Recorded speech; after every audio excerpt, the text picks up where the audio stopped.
Hi everyone. Today I'm going to talk about my part time job in the UK.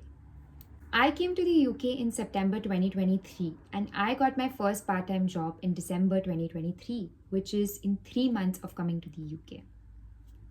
So today I'm going to talk about how the journey was, how I actually got a part time job, and many more details. So after I landed in the UK, I was sure that I wanted to do a part time job to get exposure and obviously for the money. So I started applying to jobs on Indeed.com and I applied to just two places to get the part time job that I landed. So I applied to a place called Greg's and to a place called Primark. So luckily for me, I got an interview call from both these places. So I ended up going to the interview for one and I didn't for the other. But that's not the catch that I want to discuss about in this video. I want to talk about more on how you end up getting such an opportunity. So I basically had a friend who got a job at Primark, and he sort of referred me and let me know about this job opening. After which I went and I applied and I gave the online test. But after giving the test, he sort of recommended my name to his manager, and I think that's how I ended up getting an interview call. Obviously, once I got the interview call, it was totally on me on how the interview went ahead. But what I'm trying to say is that the starting point for the entire thing and for me to land such an opportunity was basically just a friend, just a connection. So I'm not saying that everybody who comes in the UK can just get a part time job just like that with their help of their friends. What I'm trying to say is the importance of your networking and your connection. The more people you talk to, the more you are likely to get in touch about jobs and to find out more about such things. So, my number one tip would be after coming to the UK, be really focused on what you want. If you have decided you want to do a part time job, make sure you put yourself out there. Make sure you talk to the people around you in whichever area that you live and you go to the shops, talk to the people, talk to the owners of the shop, talk to the people who work in that shop, because that's how you can find out more about their business and their requirements. And you can just put yourself out there, tell them that you're looking for a job, maybe hand in your CV.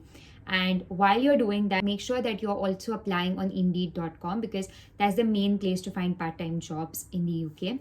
So it should be a balance of both the things.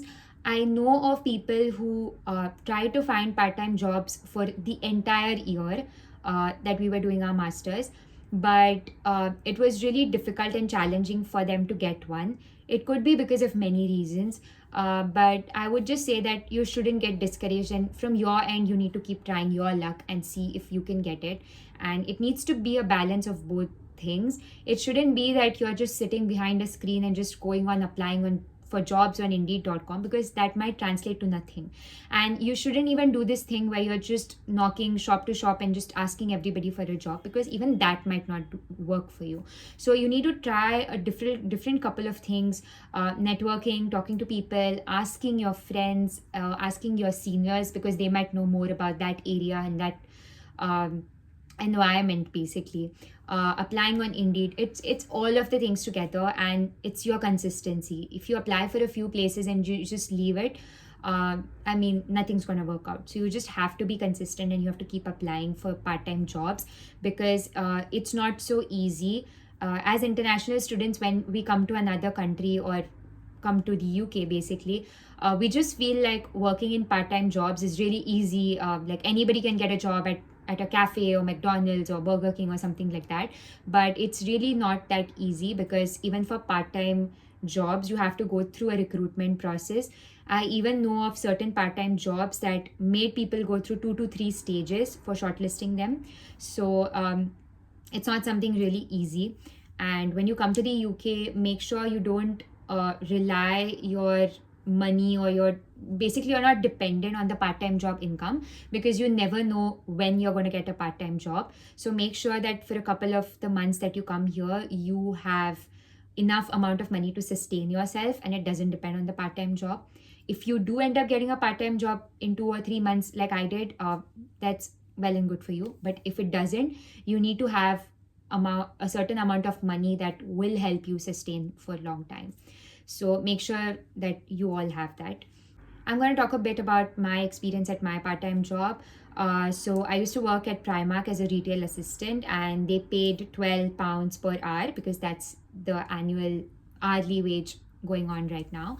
So, I can say that that is sufficient amount of money in a month if you do considerable amount of hours, and it will definitely help sort of reduce your monthly expenses or even possibly cover it if you do spend less. So it's great getting a part-time job, and every part-time job has different sort of struggles.